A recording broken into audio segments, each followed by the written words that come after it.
training program.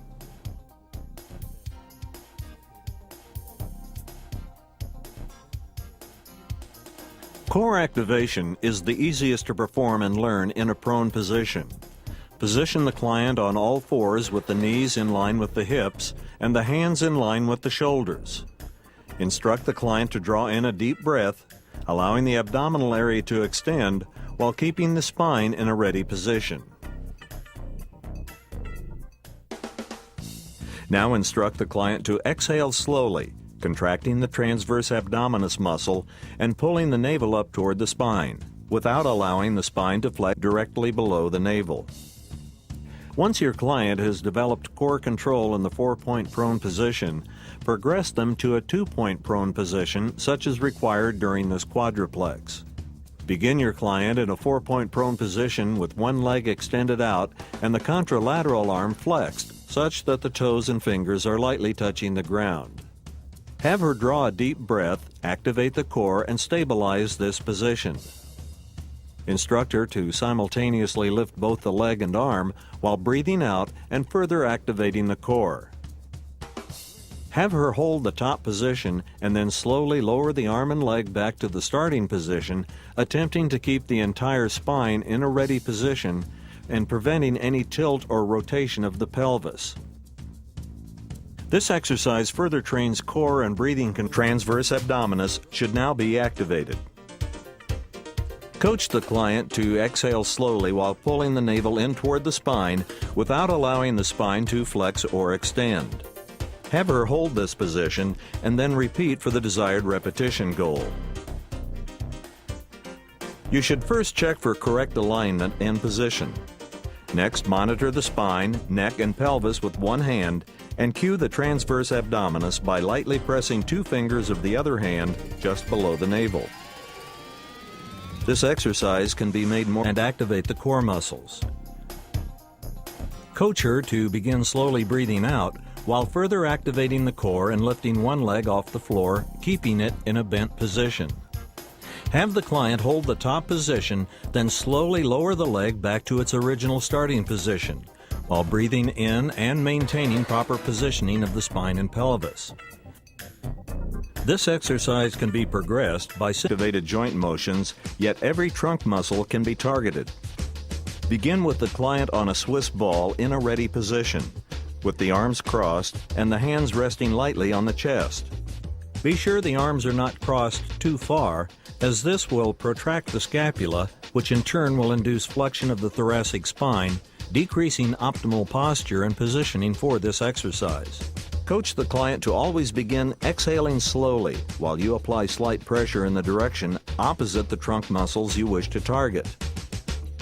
Pressure in this direction challenges the rectus abdominis muscle and other associated trunk and hip flexors. Push back and slightly upward against the upper trunk as the client slowly exhales and activates the core muscles for further stability. The trunk extensors can be targeted in much the same way. Position the client with a forward lean while he maintains good posture. This is done to decrease the anchoring advantage of having the legs placed in front of the body. Gradually apply a forward and downward force to challenge the lateral flexors. Simply apply a lateral and slightly upward force to the same side you wish to target. Applying the force shown here not only challenges the trunk lateral flexors, but the contralateral hip abductors as well. If you wish to decrease the use of the hip abductors and attempt to further isolate the challenge of the quadratus lumborum and internal obliques, simply apply an anchoring force to the opposite side pelvis. With this exercise, clients will be able to resist a much higher degree of lateral and upward forces. Always coach clients to exhale slowly during the set, without losing their posture or positioning.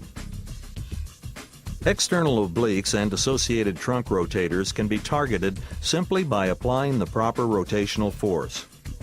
Have the client begin with a full breath of air, while carefully placing one arm across their body and the other hand on the back of the shoulder. The client should now begin to exhale slowly while you carefully pull with the forearm of one arm and lightly push with the hand of the opposite arm. This is done as if attempting to twist the entire trunk. Apply only enough force to challenge posture, but not break it. The stabilizer muscles of the neck can also be targeted in this exercise by simply applying the force to the head itself. All neck motions and associated musculature can be strengthened with the proper alignment of force.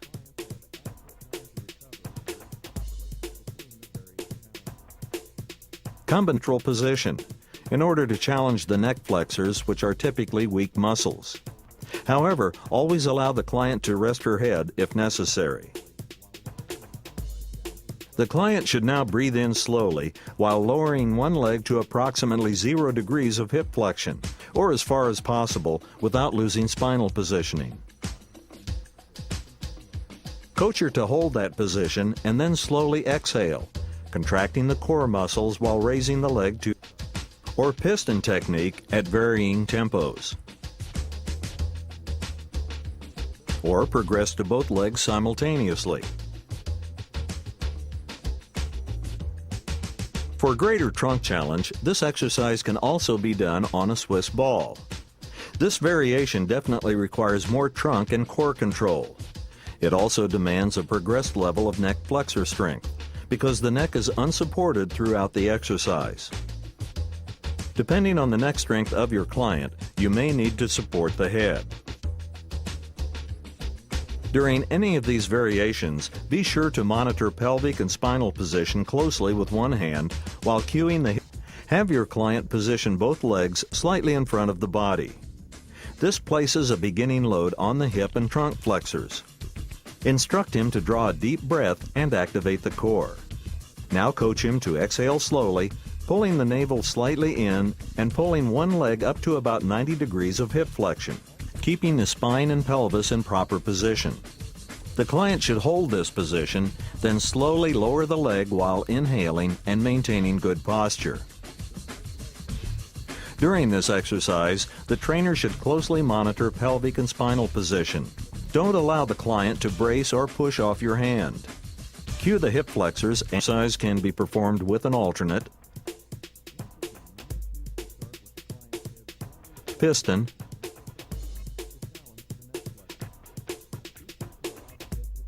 or double leg motion, and at different tempos depending on the ability and goals of the client. A reverse trunk flexion can also be added if direct abdominal involvement is desired. However, this exercise no longer is considered a stability exercise since the spine is now in motion. Hanging leg raises can also be performed with the straight leg technique. This adds additional resistance both from the increased lever arm and the pull of the hamstrings. This exercise can also be performed with an alternate, piston,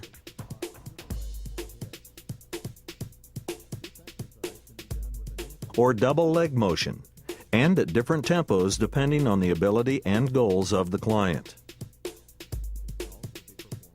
During this exercise, the trainer should closely monitor pelvic and spinal position.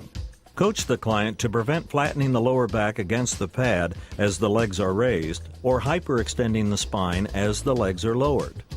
With your other hand, cue the hip flexors and abdominals, or spot under the leg if needed. Again, as with all other variations, this exercise can be performed with an alternate, piston, or double leg motion, and at different tempos depending on the ability and goals of the client. A reverse trunk flexion can also be added to this exercise if direct abdominal recruitment is desired. However, this exercise is no longer considered a stability spine. The client should inhale slowly as the upper body is lowered to the point where the trunk muscles are challenged to maintain proper position. Have your client hold this position, then slowly raise the trunk to the starting point, while exhaling and increasing core activation. During this exercise, the trainer must continually monitor for proper spinal and pelvic position. Cue the abdominals and hip flexors and spot behind the back. Increased resistance can be added by increasing the degree of incline as demonstrated here. Multiple joint motion exercise designed to target the abdominals, particularly the rectus abdominis. The client should be positioned on an inclined bench with the shoulders just off the pad. The back must be kept flat and the legs are placed at an elevated angle at a 20 to 30 degree angle. Align the legs with this angle and make sure the hip is slightly behind the knees. This positioning limits hip flexor involvement. The client should hold this position while continuing to tighten the abdominals and breathing out any remaining air. Now the client should inhale slowly while lowering the trunk one vertebrae at a time back to the starting position, never releasing total tension from the abdominals. The trainer should monitor spinal, pelvic, and neck position and continually feel for optimum spinal motion while spotting under the spine. Also, cue the abdominals for maintenance of continual tension and coach proper breathing technique. The trunk flexion exercise can be progressed by simply performing it flat or in a decline position, which adds more gravity resistance. In this variation, the feet will usually need to be anchored. Increased resistance can also be added by placing the arms at varying positions or by adding an external load with weights. If you want to work both the hip and trunk flexors, place the hips further back from the knees, rectus abdominis. Instruct the client to lie on a Swiss ball at an inclined angle, with the spine slightly extended past the ready position and the sacrum pressed firmly against the ball. This position will allow an increased amount of resisted motion. The knees should be flexed to form a 90-degree angle with the legs spread just outside shoulder width apart. The arms should be crossed over the chest with the fists tucked under the chin to limit neck involvement. The exercise begins with the client contracting the abdominals and pulling the rib cage toward the pelvis. Only one vertebrae at a time should be moved if possible. The rolls with the other hand to feel for continuous tension in the abdominals. The trainer may also try spotting on the ball to decrease or increase stability. Another way to increase the challenge is simply to have the client roll back further on the ball. This angle not only increases gravitation resistance, but it also increases the lever arm of resistance as well. Another way to increase the intensity of this exercise is to perform it with one leg off the ground. This variation is very difficult and requires a lot of practice to master with a reduced anchor.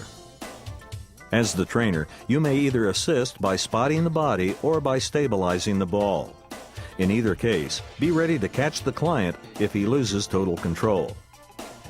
For additional resistance, a trunk flexion can be performed with a dumbbell. Placement of the resistance should be considered, as it will affect overall resistance and comfort of the exercise. Perhaps a more efficient way to increase and change the direction of resistance is to use a Swiss ball and cable combination. Begin by positioning the client's mid to lower spine firmly onto the ball. In the slightly extended position, have your client take a deep breath while holding the rope or handles of the cable. We will start with the decline angle, as this will have less gravitational resistance. Begin with your client lying on a decline bench with his back flat, shoulder blades and sacrum pressed firmly against the pad. The legs should be together with the hips and knees flexed to form approximately a 90-degree angle. Have him draw a deep breath and hold firmly to the bench to anchor the upper body. The client begins by exhaling and contracting the abdominals, pulling the pelvis up and toward the rib cage, one vertebrae at a time. The pelvis should be pulled toward the rib cage until the abdominals are fully contracted and the hips are rolled up slightly off the pad. The client holds this position, contracting the abdominals and breathing out any remaining air. The trunk and hips are now slow leg. Cue the abdominals to make sure the client maintains continuous tension. Spot under the knees or pelvis. This exercise can be progressed by performing it in a flat position, abdominis. Instruct your client to anchor the upper body and lie horizontally on a Swiss ball. The spine should be slightly extended past the ready position and the sacrum pressed firmly against the ball. This position will allow for an increase in resisted motion. The knees should be flexed to form a 90-degree angle and placed just slightly in front of the hips.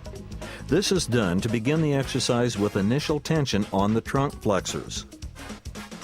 The exercise begins with the client slowly exhaling, pulling the pelvis up and toward the rib cage, attempting to move only one vertebrae spotting on the ball in order to decrease or increase the stability challenge, depending on the ability and goal of the client.